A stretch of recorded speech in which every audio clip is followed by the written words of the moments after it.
Good evening. Welcome to the Parenting Versus Podcast. Do you hear that? No. Crickets. Oh, yeah, crickets. Hopefully they're not cave crickets. Ugh. You mean Woo. Satan's insects? Ew. Can we fix this cushion? What's wrong with it? It's like sagging. Sure. Okay. I'll let you fix it. Ironically, we are on my parents' porch swing. Well, backyard swing, really. But we always find a swing to sit on. We've replaced one for another. Yeah. Whoa, are you okay? Yeah. Our last recording was on a swing too, so if... All of our recordings are on a swing. Are there any regular listeners? I think James might be a sort of regular listener now. What's up, James? My brother, maybe, although he's mad at me right now. What's up, Ryan? Hey, we haven't shouted out Ryan in a while. Well, he's being a little passive-aggressive. That's okay. We can still shout him out. So, excuse me. Shout out to Ryan Freeman. He's an author. He's written a couple of books, including... One does not simply write a couple of books. No, they don't. They don't. So Ryan has written a couple books, including Rain Spell, The Trombonists of Months. Did I say that right? I don't know. We're not really good at shouting out. Sorry, Ryan. But I will give a nice shout out to this delicious mustachio milk stout. Yes. From Tractor Brewing. Hang on, let's get the full effect. Ooh. That's not a good shout out. Slurping.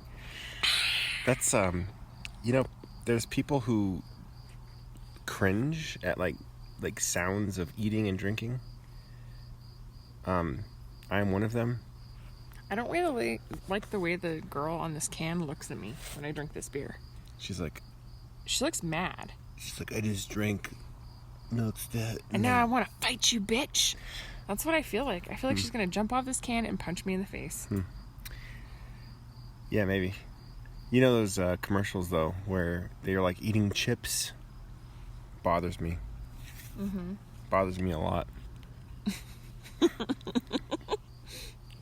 What a riveting topic we started off with tonight.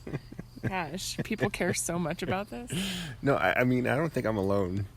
I think you might So I was in a classroom studying pedagogy, and this teacher, I mean, she's nice. She's a nice lady.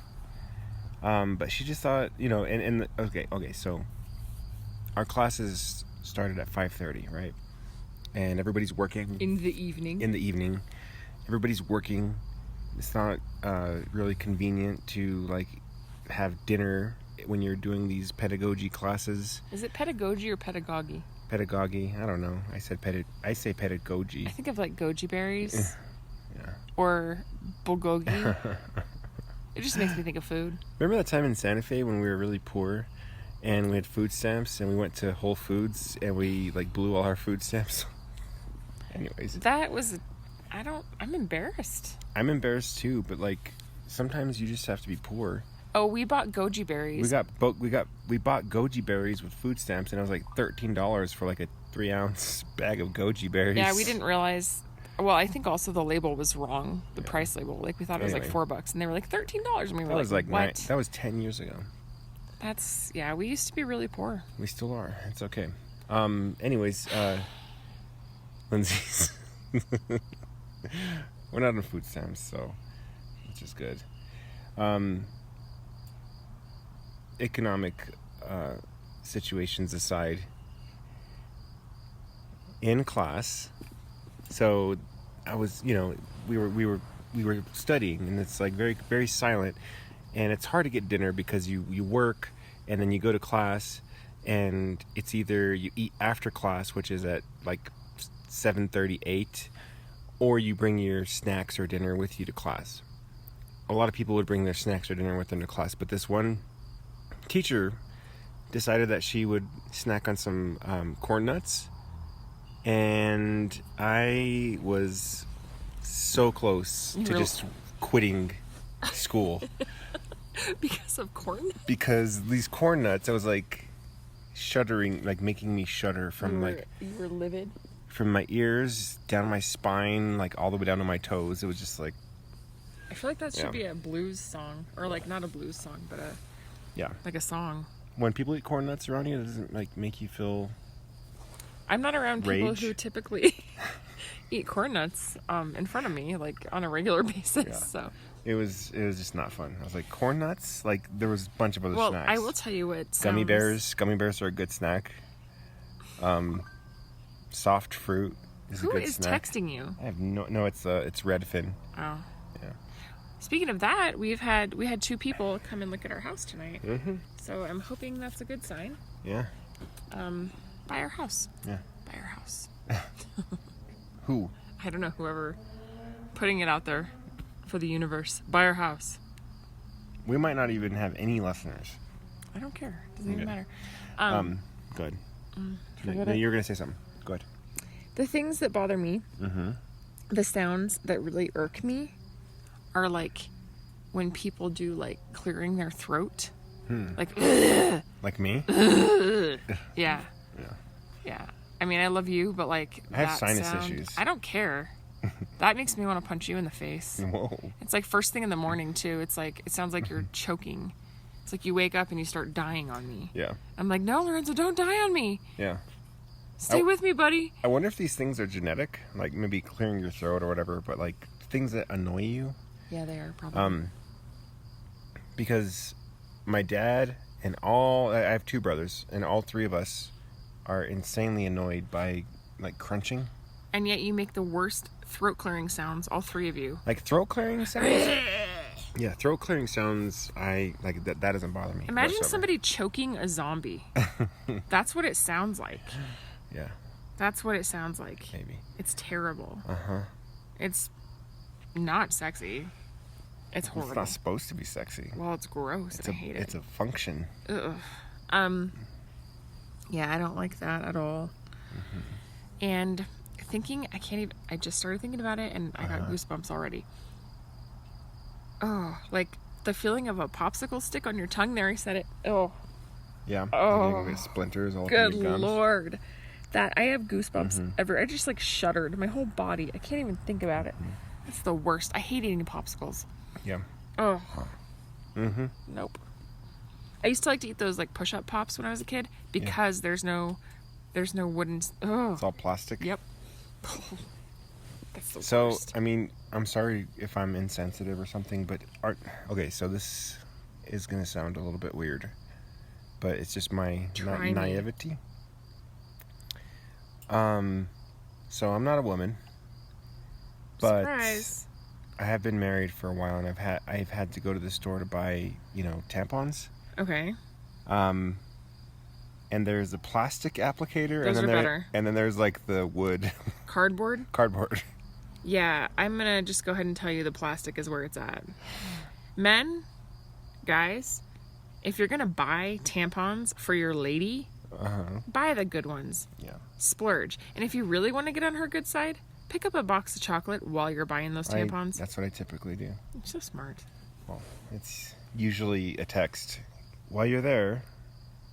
But I shouldn't have to tell you. Yeah. It's just common knowledge. You're buying tampons, you're buying chocolate. Sure. So what's new?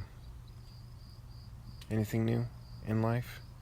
And there's a lot of things new. Can I tell you what's new with me? Sure. So a couple things, which I want to mention both, and I want to mention them right away so I don't forget about them, because I tell everybody I have a memory of a goldfish, which is true. So let's get on with it. I'm talking, and I don't like to be rushed. Well, your goldfish memory might start kicking in. Well, you never know, but I have them locked in. So I started listening to This American Life podcast, and they started talking about Starbucks, and it caught my interest because it was dealing with 2 things that interest me: Starbucks and racism. I worked at Starbucks for a while, like a total of maybe a year, maybe a year and a half. Which was a fun job and stuff, but whatever. But I want to talk about that, and I also want to talk about So it's in the news. It's all over the place. Families are being separated at the border. I was thinking about that today, actually. And when I was working with my dad earlier this week, doing surveying up in Las Vegas, New Mexico, we were listening to a local radio program called The Scott Stigler Show on 770 KKOB. Mm-hmm. And a lot of what was being said on the show really bothered me. Mm-hmm. So What's the premise I kind of of the wanted to show? talk. I kind of wanted to talk about that too. Okay. What should we start with? Let's start with the first thing you said. Okay. Oh, the Starbucks? Mm-hmm. Okay. So on This American Life, they started talking about the situation that made news in Philadelphia, where there was a couple of black men who were in a Starbucks. Sorry, Yeah. Lindsay's yawning. No, You tired? Yeah, it's just beer makes me a little sleepy. Oh, cheers. And you're rocking me, which is really nice, and I'm relaxed in the crickets. This is the recipe for a delightful evening. Uh-huh. So in Philadelphia, I think it was like April. Mm-hmm. Maybe it was April. I don't know. A couple of black men were in a Starbucks, and a manager called the cops on them. On the podcast, they gave a little bit of a backstory, right? The men were in a Starbucks. They asked to use the bathroom. Starbucks has a policy that says if you're not a paying customer, you cannot use the bathroom. They were not paying customers at the time, so the manager and then they wouldn't. The manager asked them to leave. They didn't leave, and the manager proceeded to call the police. The police came to try to remove them, but anyways, like I think part of the story was like they were going to meet a friend there. That was the deal, but they weren't like causing a big scene or anything like that. It was They blatant weren't discrimination. They weren't disruptive. They asked to use the bathroom. They were denied the bathroom. They didn't leave. Police were called. Whatever. Howard Schultz was interviewed shortly on the podcast, and it was an interesting episode. And if you enjoy podcasts, I would recommend This American Life. I mean, I just subscribed today. I've known about it for a long time. But they also did another podcast that we listened to. Serial? Yeah. Yeah. S-Town? S-Town. Good podcast. Oh my gosh. S-Town is one of the best stories I've ever listened to in my life. Yep. But anyway, this was good. They're good storytellers, and it was pretty fantastic. Little story about racism and Starbucks, and you know they were discussing, and they used a vocabulary word that is used pretty frequently on some podcasts I listen to, including The Liturgists, which was systemic racism. Mm-hmm. Systemic meaning it's like ingrained, right? Right. But I guess what they were saying is like Starbucks is trying to tackle systemic racism. I don't know. I have a lot of different thoughts when it comes to that. But one of the things that they were talking about was how when the discussion is being had about racism, white people are kind of trained to be listeners, I guess, and not really vocal about how they feel because it's kind of scary for white people to kind of speak about racism. I don't know that it's scary. I think that sometimes you feel like being white, you don't have a viable voice, or you're not allowed. Mm-hmm. Does that make sense? Yeah, sort of. Like you're not allowed to have a platform on that because it just makes you sound like an asshole. Right. Like no matter what you say, it's going to be the wrong thing. Yeah, kind of. Yeah.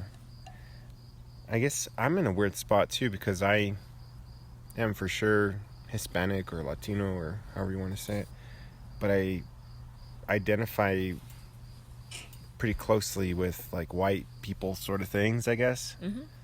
Like, I grew up listening to rock music. I mean, and mariachi, but Lindsay's just kind of smirking at me. But I'm just listening. you know, my favorite have band is room to speak. MXPX, who I guess the bassist, Mike Herrera, is kind of like me. And maybe that's why I identified with MXPX quite a lot. You're pretty, and this is probably not the correct term, but you're pretty whitewashed for a brown man. I think the correct term is piñón. I'm That's brown it. on the outside and white in the middle. I think that's maybe something the New Mexicans made up. Yeah. No, but considering your family and the culture your family comes from, you are very Anglo acting compared to a lot of your family. How about my brothers? Ramon is pretty Anglo acting too. Juan's in his own world. Yeah, Juan's kind of just his own person. We do have very Spanish names, though. Lorenzo, Ramon, and Juan. Or if you want to say Lorenzo, Ramon, y Juan, Pablo. No, seriously, he's Juan Pablo. Yeah. John Paul. Yep. I'm gonna start calling him the Pope. You should. I'm gonna be like, "What's The up, Pope? Yeah. Pope Juan." My grandpa, when I was a kid, he had a cabinet full of, I don't even know if it was nice china, but it was china. And I used to always ask him, not always, but every once in a while I'd ask him, "Grandpa, can we eat on those plates?" And he was like, "Yes, we can eat on those plates, but only when the Pope comes."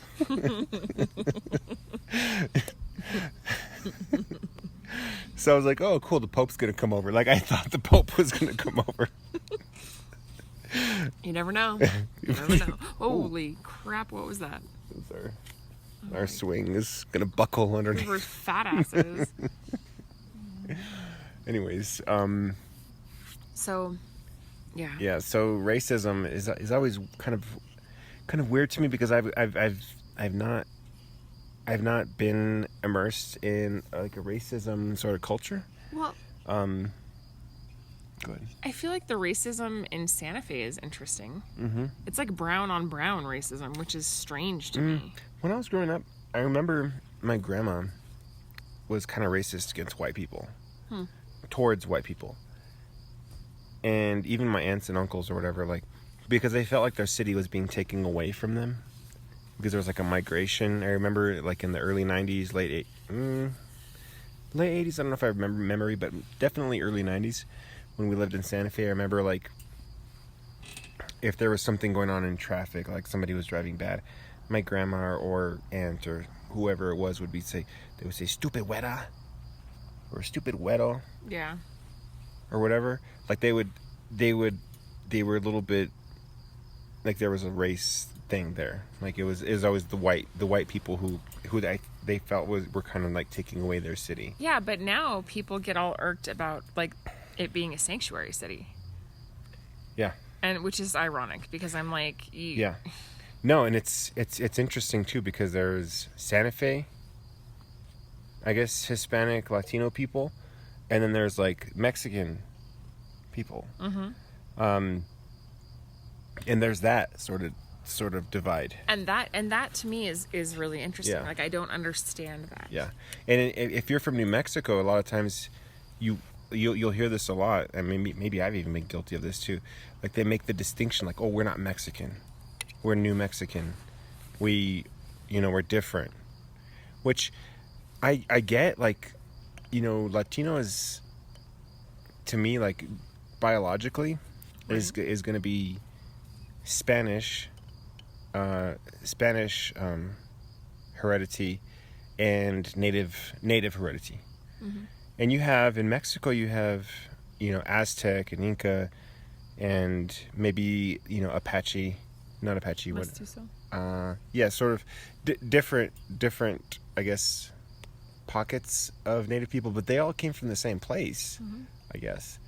And here in New Mexico, we have the Pueblo Indians, Pueblo Native Americans.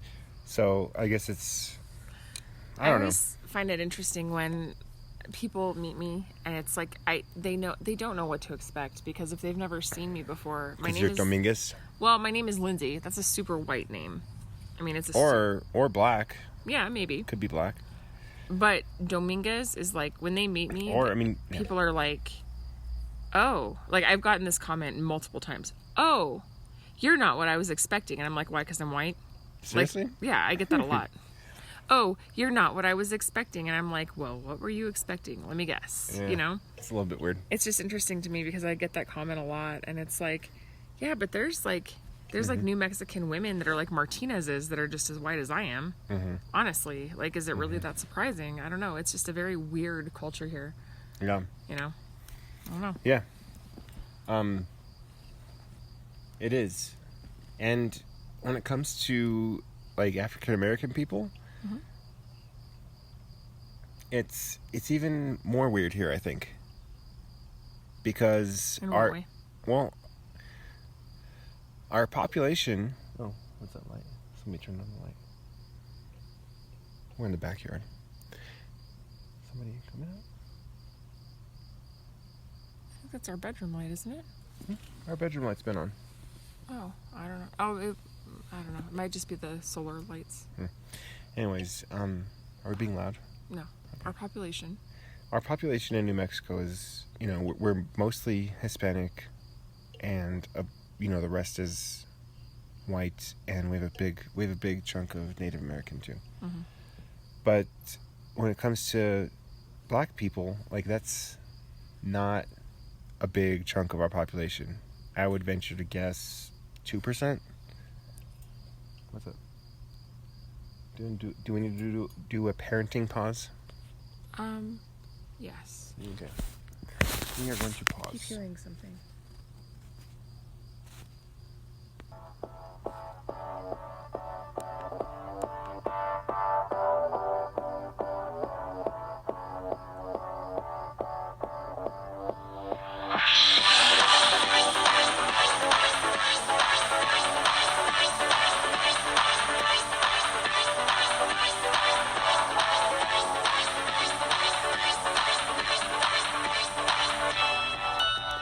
Okay, we're back. We just heard some noises and thought we'd check it out. It's nothing. Our kids were awake. Yeah.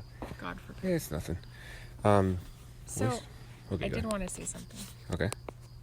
Totally unrelated. I want to put this on a verbal time capsule. Okay. It is our daughter's second birthday today. She turned 2. Our little jujube. Our little jujube. She's 2 today, and she is definitely 2. Yes. So. Happy birthday, Juju. She's a little one. Yeah, she's a spunky little girl. Little gal. Spunky little monkey. Spunky monkey. Chunky monkey. Yeah. She had a really good day. Yeah, that's good. So, in New Mexico, we aren't diverse, I guess, but when it comes to African American folks, so I feel even uncomfortable, like, how to identify black people. Is it, I hear on podcasts, and I'm kind of like a follower, and I'm just gonna say I'm naive. I don't know. Like, is it black or is it African American? I honestly, I'm just gonna say I don't know. I would say black because not everybody is an African American. Okay. Could be Portuguese American and be black. But the roots Could are be Brazilian American. Roots are African. Well, I guess could be Caribbean. I mean, I don't know. It depends on the person, I guess.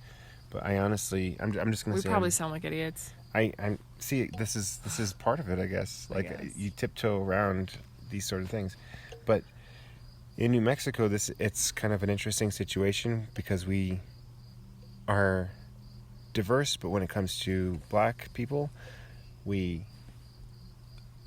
don't have a big representation there, numbers wise.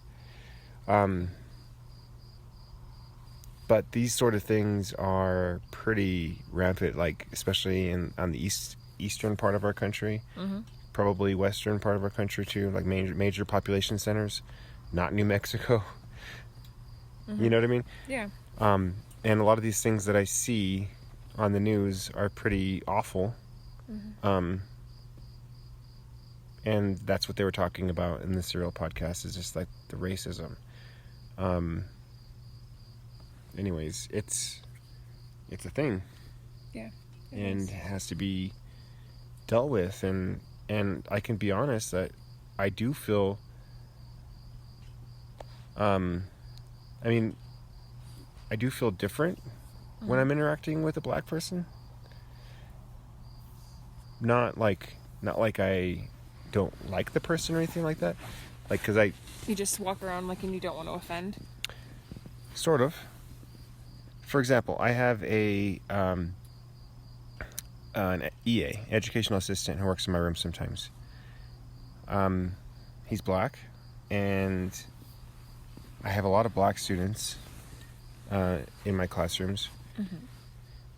And I was trying to explain to him, one of the students, I was trying to, like, because I know all my kids' names, but he didn't know the kid's name. Mm-hmm. And I was trying to describe to him who the student was, and it was a black student, and he's black. And I was trying to describe the student without saying, like, that it's, I mean, the obvious thing is, the obvious thing is it's a black kid. But I didn't want to say, like, oh, it's the black kid, because it just made me feel awkward. Mm-hmm. You know what I mean? Yeah. But if it was a Hispanic EA, and the kid was Hispanic, I was like, oh, it's the little Hispanic kid, the little Latino kid or whatever. I feel like we create all these double standards for ourselves.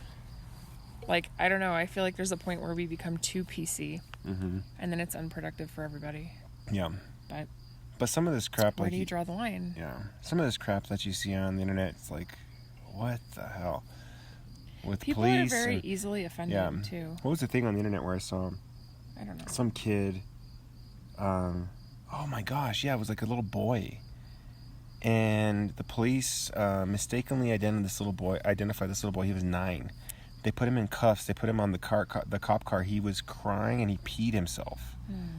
I was like, my heart was like broken for this little boy who was just scared. But the police like did this, and then like not too far before that, there was another kid it was like in prom or whatever, and like there was a cop choking him out like as he was in his prom tux. Wow. But see, and that's the standard that we have in America. It's like a double standard. It's like white people aren't taught to like, oh, you need to make your hands visible when you get pulled over, like because they don't have to. Right. But if you're black, like, and that's, I have a friend whose son is half black, and she's married to a black man, and they live in Georgia. And she was explaining to me, she's like, it's really hard because I have to teach my kid, because he looks black, I have to teach him to make sure his hands are where people can see him if he gets pulled over someday. She's like, I never had to do that. And I'm like, yeah, that's crazy, That's crazy. Like, just because of the color of his skin, he has to be taught to be, like, in a more submissive physical, like, stance when he gets pulled over, even if he's not doing anything wrong. Right. This is crazy. This is crazy. And that's something I don't understand, because I'm not black, and we live in a state that is kind of different than what other states are used to, I guess. I don't know. Yeah. Anyways, it was a good episode and a discussion that needs to continue. And I would recommend listening to that episode. I guess it was pretty good. So I feel like this is all me. I'm sorry. No, I'm sorry. I feel like I'm taking over. No, it's fine. I'm listening to the crickets and I'm relaxing, and I just have a lot on my mind. Yeah. Both of us have had a lot on our minds, I think. I think this is like the most active, the most interesting, that's the wrong word. There's a lot going on. Yeah. So. Yeah. But I just feel anxious lately. Like I'm trying to keep it to a minimum. Like today at work, I decided to go and like work in the clothing closet and sort clothes because I just needed something to do with my hands to like keep my brain busy. You're typically in an office, right? Right. And today I was like, I just need to do something different because I feel anxious. There's just a lot weighing on a lot, and it's all dependent. Like every little thing is dependent on the thing before it. And if one thing falls apart, it's like a chain link. And if one chain breaks, then everything falls apart. And I'm just trying to figure out how to make the chain strong. I get it. And I don't like living in limbo and having things be just up in the air. But right now we can't help it. It is what it is. So. Yeah. So. I'm starting to So I realize that a lot of people have a lot of things going on, and it's not just me. A lot of times my attitude is sort of, oh, I have a lot going on, and it's like all me. You know what I mean? Well, you are the center of your own universe. Everybody is. But I realize that a lot of people have a lot of things going on, and I'm realizing that friendships are important, interactions are important.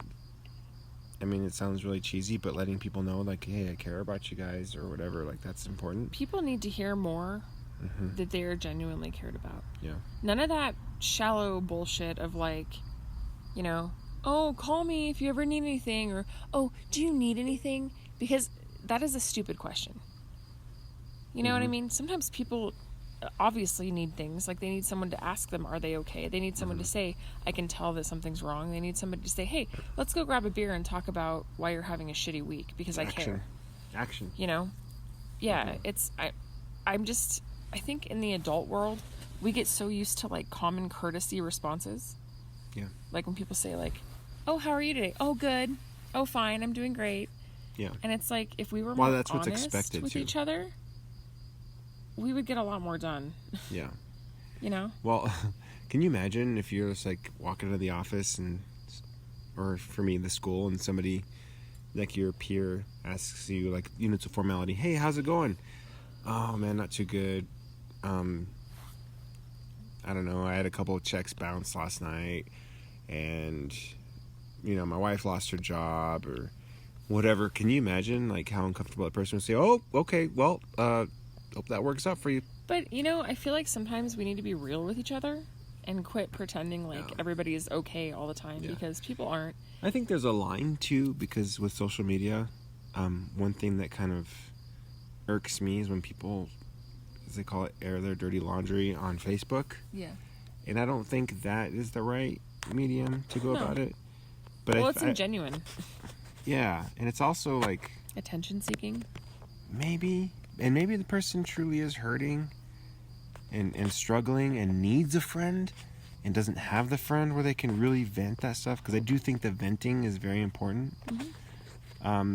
Like having somebody listen, and maybe they think like, oh, I'm just going to cast a net and maybe somebody will hear me.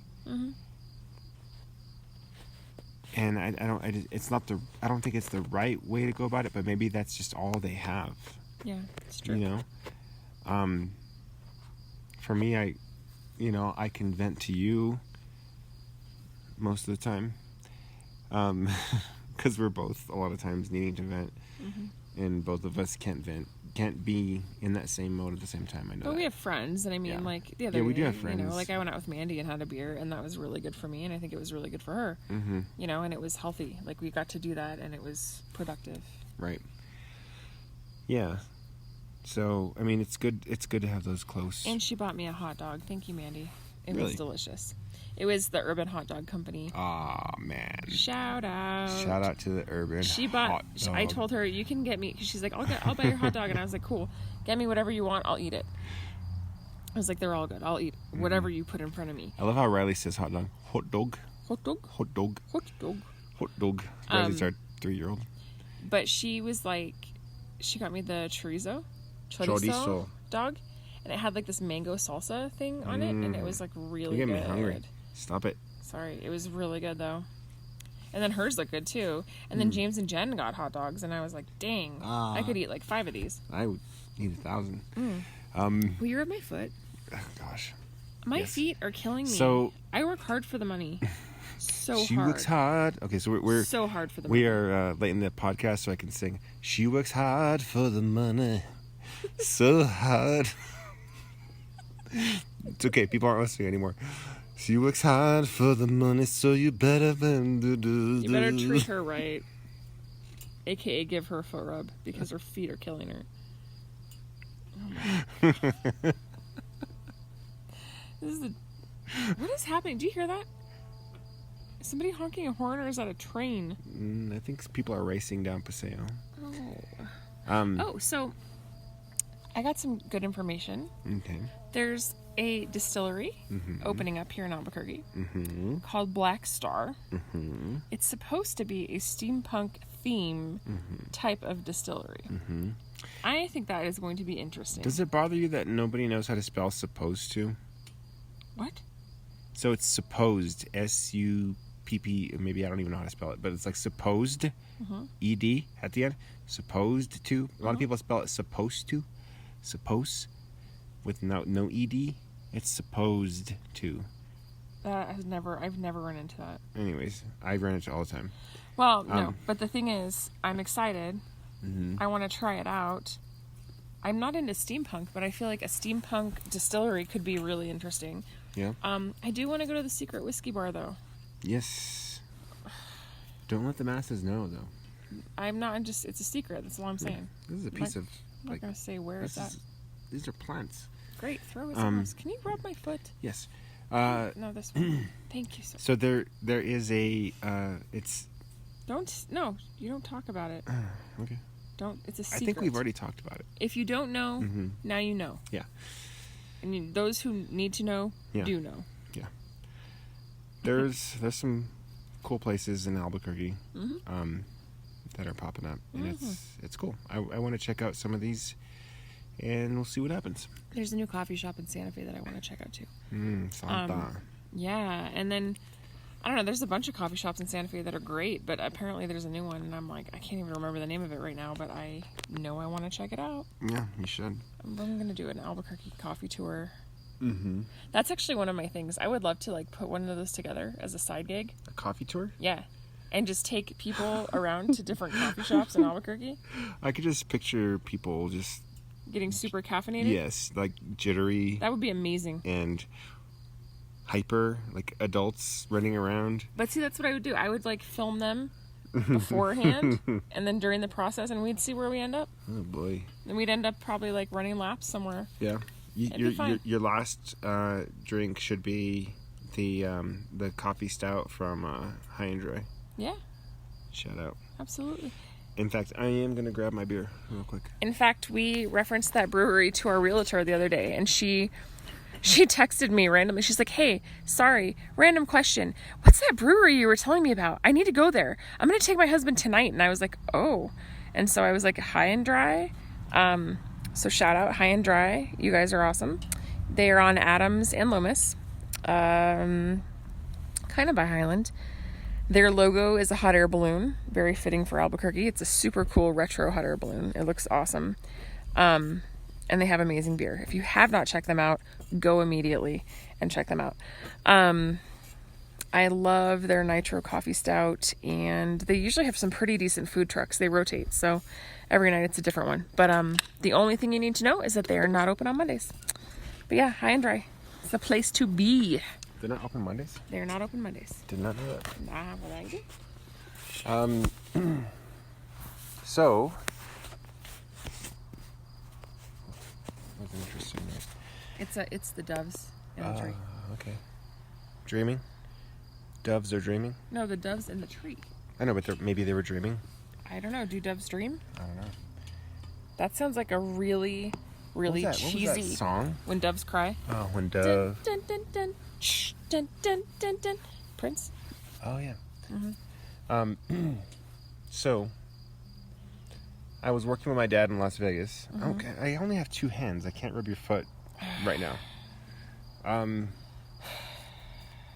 Do you see what I put up with, people? Wives. Jeez. Anyways, I was out working with my dad in Las Vegas, New Mexico, next to Tecolote Peak, which is an interesting place. Tecolote Peak is it's a mesa, which we have a lot of.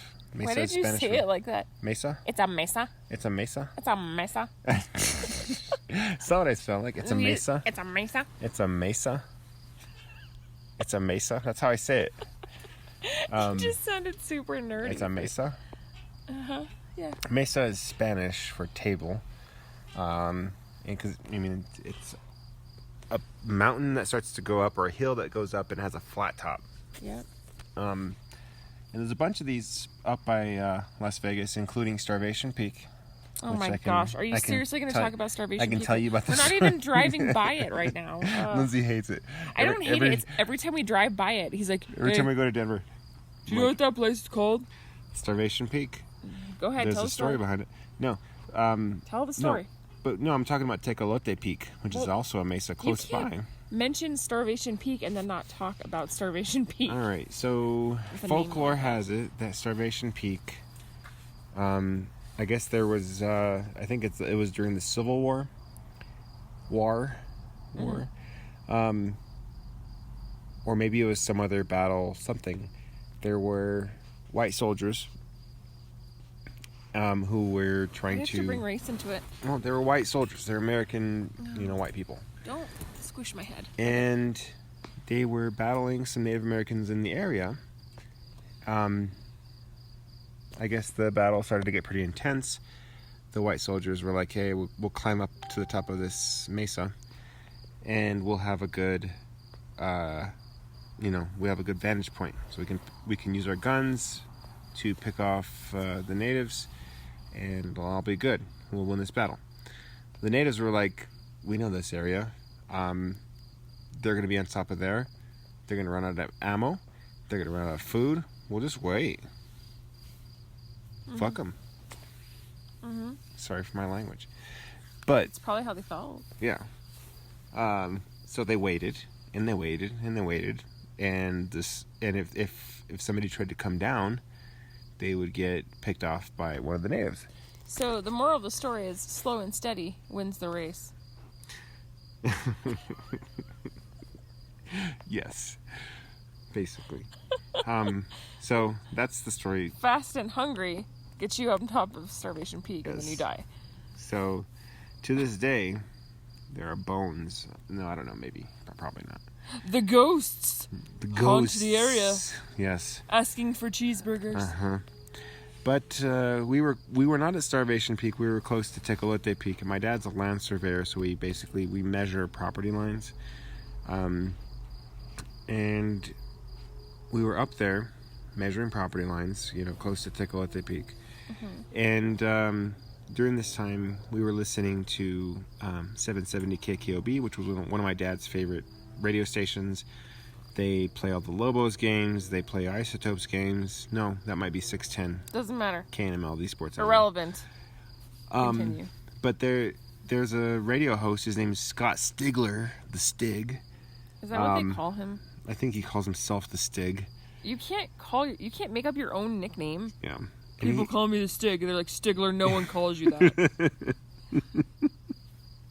It's like, yeah, they all call me the Stig, and they're like, no, Stigler, nobody calls you the Stig. Yeah, you don't know them? They said that. Who's they, Stigler, your mom? And they shoved him in his locker. He's like, someday I'll show them. I'll have my own radio show, and I'll call myself the Stig.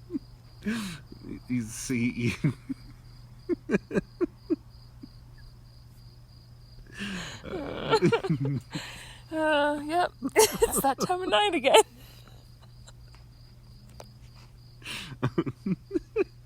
This is not that funny. So if you were going to give yourself a nickname, what would it be?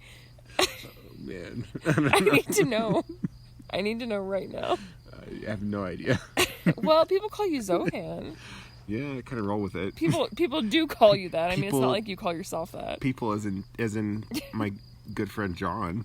And me, and your kid. Yeah. Sometimes Luke will be like, Zohan. Yep. Yeah. So, anyways.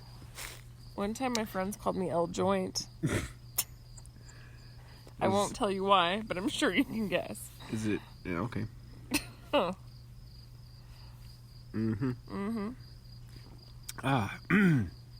Anyways, we were listening to the Stig. I'm such a fucking adult. And yeah.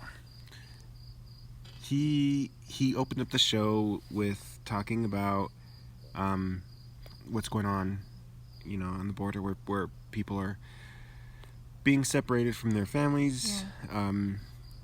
The parents are being held in a jail cell, and the kids are basically being taken to these like camps. Yeah, I actually saw an article about one that's yeah. called Casa Padre, and it's in Texas. Yeah, but he started off, he's like a lot of times in these stories, there's a lot of emotion, and in this kind of story, our emotions are taking over. But, I'm sorry, ripping children away from their parents isn't an emotional situation. Don't be a dick. So he was like bringing up the argument. He's like, I want to get your opinion about this with illegal immigrants and their families, and we have a lot of people saying on the left that this is inhumane and it's monstrous and all sorts of stuff. I'm like, and I was thinking in my head like, yeah, because it is. Yeah. I mean, I'm pretty left leaning, I suppose. Mm-hmm. And my dad's pretty right. Yeah. And my dad definitely identifies with this Stig guy, the Stig. But the conversation was basically all one-sided because, like, I think the listeners are basically, Trumpers. Yeah. But a couple of the callers were like, well, what did the callers say? They're like, well, I'm a parent. So this woman called in. She started off with, I am a parent. So I thought she was going to have empathy for the kids. Yeah. But she's like, I am a parent, and I wouldn't ever do anything as idiotic as trying that would get me to the point where I would even have a possibility of being separated from my kids. And I was thinking, well, like, maybe they know the risk, and maybe they're taking the risk because what they're dealing with at their home is even worse. Like, that's the whole point. Have you ever thought about that? Clearly not.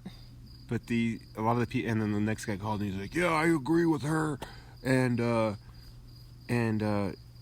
if somebody's gonna break the law, it doesn't matter if they have kids, because the law's the law. And I'm like, I don't know. It was just, yeah.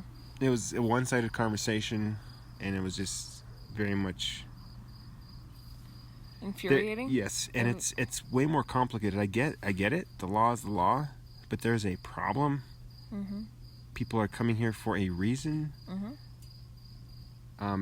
And I always think, so if I would have called in, which I wouldn't have, but maybe next time you should. We have kids, right? Mm-hmm. And if I ever feel like my kids are unsafe or not getting, or if there's a possibility for me to give them a better life, in that, like, if you're so oppressed and terrorized where you're from that you feel like you have to try to risk that to make it safe for your children, like you said, there's obviously an issue. Yeah. And if you love your children, you're gonna risk that because you love them. Right. Not because you're a jerk, not because you want to break the law, but because you love them and you want to try. You have to try. And you're a parent. Yeah. And you have these. You want to make sure your kids are taken care of. Absolutely. So, I am a teacher at a school that has a high population of kids who are from Mexico, and I get to know these kids, and I hear some of the stories. And last year, not this school year that just passed, but the year before, I was talking to one of my kids close to the end of the year. He's from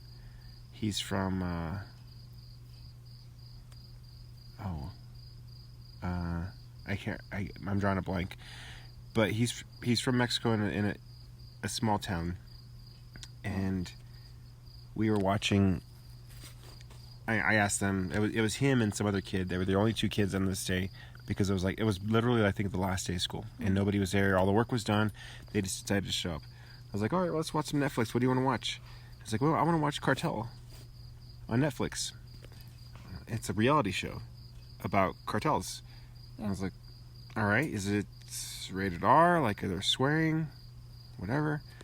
He's like, yeah, there is, but it's okay because I know this life already. And I was like, all right, well, let's check it out. But he was super familiar with it. He was telling me about how his family was basically forced out of town by the cartel. One of his cousins Their ideas are like, you're either with us or you're dead. Right.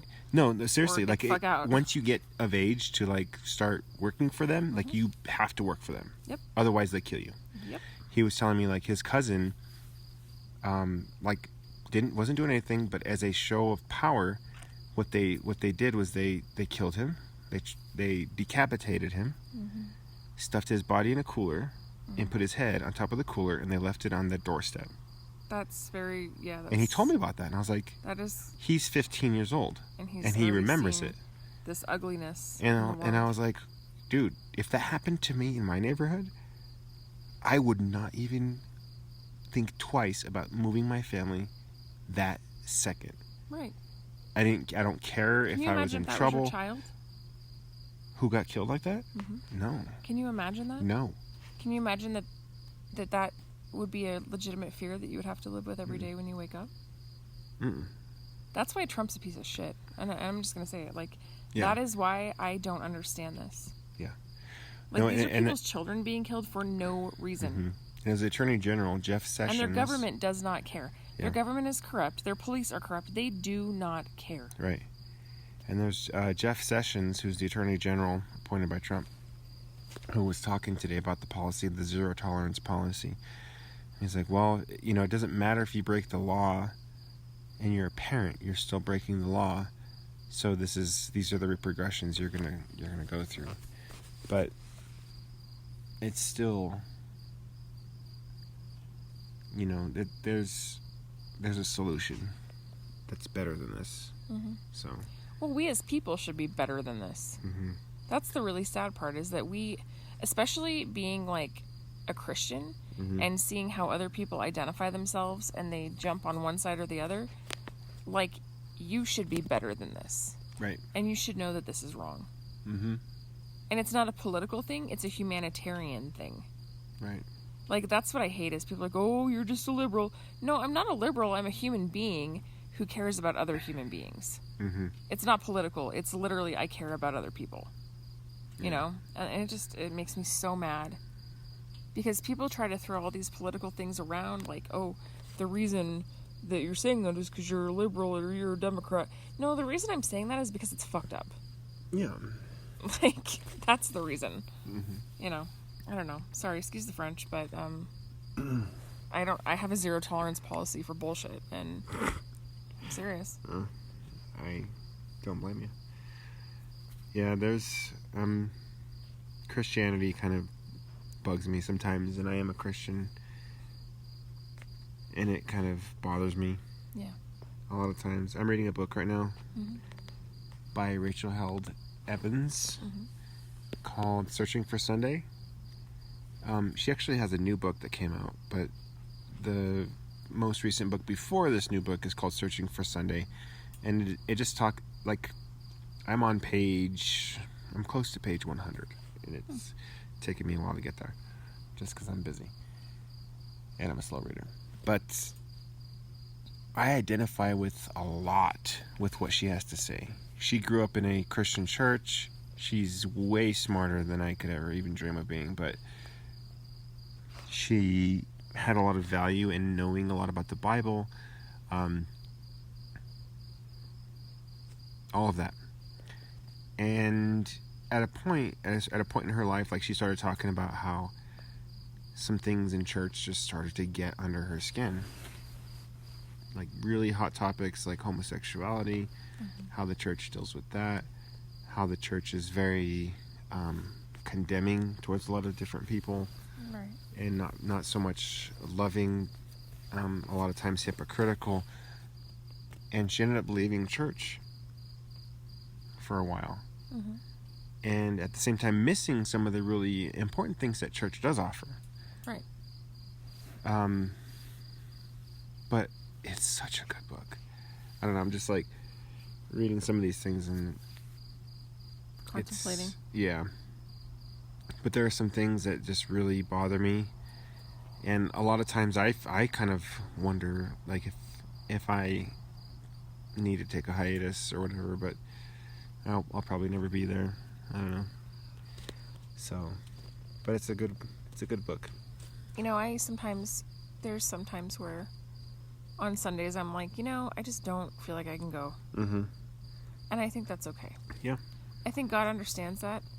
I don't think it's an insult to God. I think that sometimes you really do just need time to ponder things and ponder life and just mentally and physically be absent from that environment. That's not a bad thing.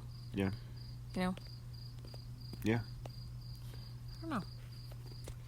So, what do you want to do for Father's Day now that we're talking on this podcast? I just thought about that. It's coming Father's up. Day? It's on Sunday. Oh, and by the way, I was talking to James and Jen. Jen's taken off with the kids. James is by himself on Father's Day, so I may have offered that we go to brunch. Maybe. Father's Day brunching. Le brunch. Dang. I do like green chili. Yes. But I think red chili is the superior version. What does this have to do with Father's of Day? the same pepper? Well, you started talking about brunch. So, true. I mean,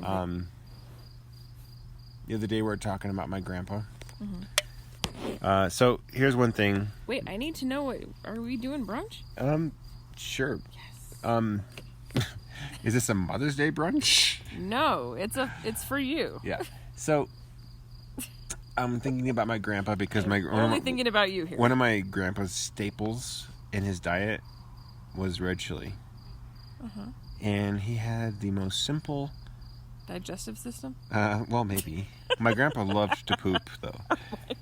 Like, he enjoyed his poop time. Whoa. Don't need to know. God rest his soul. He savored that. I know, because he had encyclopedias next to his toilet. Like, he... All right. This is very National Geographic, pooper. like... Educated pooper. He was all about it. He pooped some knowledge. Oh, man. He would be there for hours. Whoa. Maybe not hours. Anyways, that is not normal. He had... his diet consisted of a lot of red chili. And what he would do is he would get, like, little pork cubes or whatever. He'd fry those up in his little pot. And then he would start mixing the red chili in. And that was his meal. And he would get some white bread, just plain white bread. Dip the white bread in the chili. Don't and call boom. me that. Okay. But that was his thing. Like, not even tortillas. Sometimes tortillas, but a lot of times it was just like white bread, dipping, soaking up that, sopping up that red chili, and that was his thing. And it had to be hot red chili. You know what I used to like as a teenager? I used to like macaroni and cheese with those lemon chips, the potato chips, the lime flavored ones. Yeah. You dip them in the mac and cheese. Delicious. Delicious. Yup. Yeah, that sounds good. It does sound. But why was I talking about my grandpa? Because we were talking about fathers. Oh yeah, brunch. And brunch, yeah. So I am about the red chili. My mom does make some pretty amazing red chili, and it's like mouth fire. Yes. Oh, I love it. I love it so much. In fact, we should go. We should have some red chili soon. Maybe on Father's Day. Maybe. But anyways, are we ready to wrap? Yeah, I think so. It's ready. I'm ready for bed. Yeah. Yeah, me too. Yeah. What are you listening to? Are you listening to anything? Yeah, I've been listening to podcasts. What podcasts? I've been listening to the Stuff They Don't Want You to Know podcast. That's the name of the podcast. That's what it's called, but it's from the Stuff You Should Know series, but it's Stuff They Don't Want You to Know. It's an offshoot. Is it a conspiracy website podcast? No, they talk about those types of things, but they don't. That's not the primary focus. Okay, tell me what it's about, because I'm kind of curious now. They will talk about different things in culture and history that are kind of weird, or like that is not common knowledge, or Give an example. I'm trying to think of the one I was listening to. Oh, they were talking about predictive programming. Okay. The other day, and about how predictive programming was used in the 50s and 60s. Mm-hmm. And then how it's used today for advertising and media, and like what predictive programming is and the point of it, and studies that have been done, you know, just stuff like that. Things you wouldn't think about, but like basically how all the TV you watch is like, it's trying to kind of program you? Not program you, but like infiltrate your brain? Well, to make you okay with or familiar with. Desensitize. Yes. Yeah. Yeah. Interesting. Yeah, they talk about a lot of stuff like that. It's just different topics. They're kind of weird, but it's good hosts. Yeah, they're kind of nerdy, but they're funny. Huh. It's just an interesting podcast. And then we were talking about cemeteries and funerals and stuff the other day before you got to group. Mm-hmm. Me and Easton and Amy. Mm-hmm. And we, as a group, found a podcast. It's called like the Funeral Something Podcast, and it answers questions about death and funerals and funeral planning. Ooh. It's weird. Ooh. I listened to it once and I was like, No way. I don't know if I really want to listen to more of this, but it's strange. No. There's literally a whole podcast on it. So we randomly stumbled on that. So I listened to one of those and I was like, I think I'm good. And then, oh my gosh, as far as music goes... Hip-hop. No, not lately. Believe it or not. I've just been kind of like rolling with a mix, you know? Just kind of rolling with that mix. I've been listening to, his name is Rory. It's R-A-U-R-Y. R-A-U-R-Y? Rory? Rory. I don't know. Rory. Anyway, it's kind of like hip-hop, trip-hop. But it's like African sort of. I don't know how to explain it really. It's just interesting. You should listen to it. You'd probably really like it. It's good stuff. I'll check it out. Yeah. A little bit of reggae too. Ugh. Yeah, don't hate. I don't like reggae. Appreciate. Well, I don't know. I could get with reggae, I guess. You should get with reggae because reggae gets with everybody. Yeah, I guess. It's like the slut of music. I guess. Yeah. Reggae, if reggae was like a dude at a party, it'd be like the dude that was just down to have a good time. Yep. Hey, have another beer, everyone. Like, hang out, no big deal. Smoke another joint, man. No worries, bro. Yeah. Right by the beach, boy. Yeah. What am I listening to? I'm watching YouTube. And there are some YouTubers that I listen to. Oh, one's called Seeker, Seeker. It's just little educational little snippets about science and stuff. So that's pretty cool. The other one I watch sometimes is called Action Lab. This guy does a lot of stuff with the vacuum chamber. He's like, think about the most nerdy person you've ever met in like your life, and think about somebody who's even like way nerdier. Okay, got it. And he loves his vacuum chamber, and he's like, okay guys, the other day I got an email about what would happen to my vacuum chamber if you love it so much, why don't you marry it? He does have your wedding ring, so I know he's married. But he's like, what would happen to the vacuum chamber if I let it on a surface of water? Would it float or would it sink? So today we're going to try that out. And he's like, he always does his experiments 3, 2, 1, and then he does it. Like, he does his experiment. He's like, okay, the vacuum chamber's floating, but what did you guys expect? It's kind of funny. He has like 2 million, 3 million views on each of his videos. So people love his stuff, including me. So I've been watching The Bachelorette. That's nice. And Handmaid's Tale, which is just getting better and better. Yeah, I would actually like to watch that with you. Well, too bad. I'm way too ahead of you. You're going to have to catch up. Maybe I will. Maybe I will. So, I'm also listening to... Today I listened to MXPX. And I've been avoiding MXPX for a long time, just because it's, been played over and over. Yeah. For a long time in a lot of my life. Mm-hmm. But I let my kids listen. I played this song. I mean, this album on the way from here to the zoo today, because we went to the zoo today. Mm-hmm.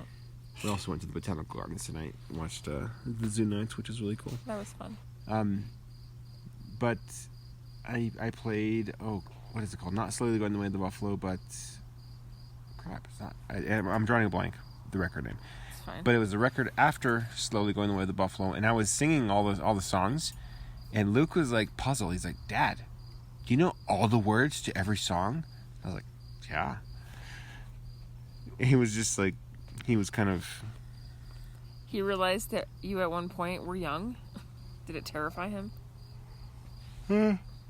Maybe, I don't know if he. Your beer is like chilling my knee, and it feels really weird.